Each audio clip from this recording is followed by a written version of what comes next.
was raped.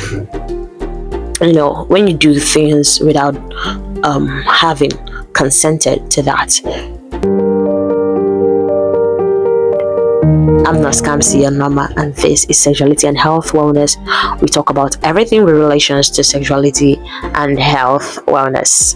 I feel the need to share this because I believe many people are passing through this and not saying nothing. The other time this lady came to me, she was like, Nurse, the truth of the matter is I have been traumatized. Not your regular kind of trauma, right? I've been traumatized. I was raped. When you do things without having consented to that, it's an assault. So she said she was raped by a relative, definitely stronger than her, bigger than her, and all that. I said, okay, so what are we dealing with right now?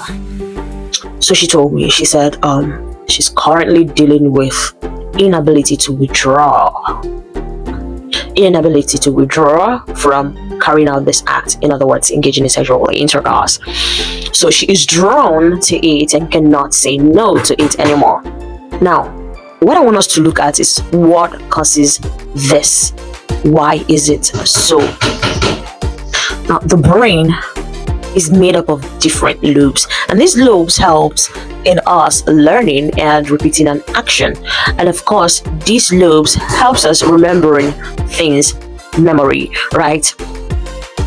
We must understand that the fact that she already, yes, it was not a nice sin for her because she never consented to it, but the brain kind of processes these things and once in a while brings it up again, because this particular event is one of those events that is kind of standing tall at that point in time in our life. It's standing tall, right? It's just like, okay, this is one of a rare event, okay, and it's standing tall.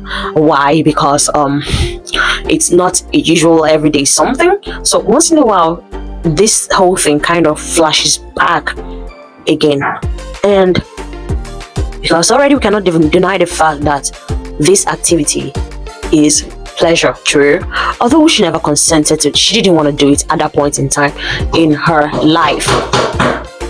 So now this is like an awareness to people that are like, so you were molested and you are still doing it. What do you even mean?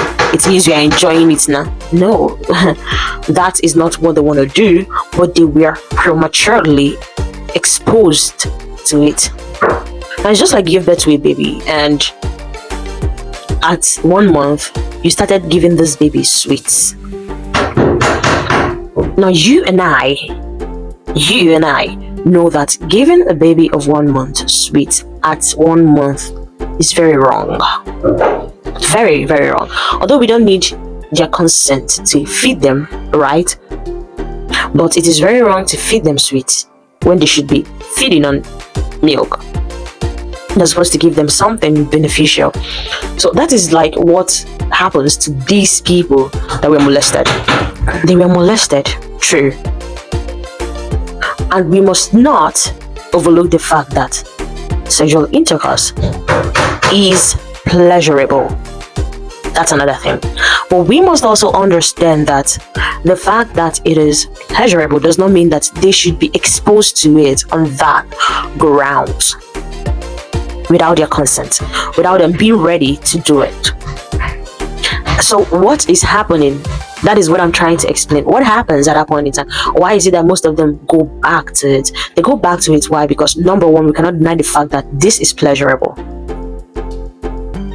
But now they're going back to it on the basis on that, without understanding that I was molested. Nobody asked for my consent. So I think that is how it should be for any other person I'm going into or onto. So they feel that they should not give their consent before it is done anymore. And they also feel the need to go after it way much more. Why? Because of that pleasure. So as they are exposed to it, they continue seeking for it. And we find out that people that we are beaten, threatened and all that during the molestation, when they were molested, when they continue to explore this path, they seek to be assaulted, they seek to be beaten, to be threatened. That's the reason why we have BDSM. Yes, because some people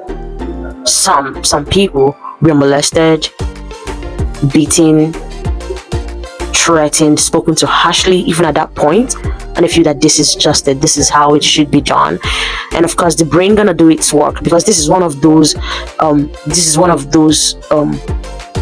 memories that is kind of standing tall. It's one of those rarest, like this is first of its kind.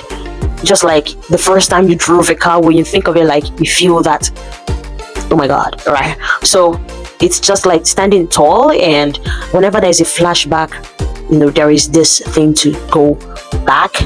And when you want to go back, you go back on the basis of the ground rule set by your molester the time the person was molested. And this is the reason why everyone must shun rape, shun pedophile, any pedophile. In fact, these people has to be brought to book, because they're really causing harm to the innocent memory of innocent people, right?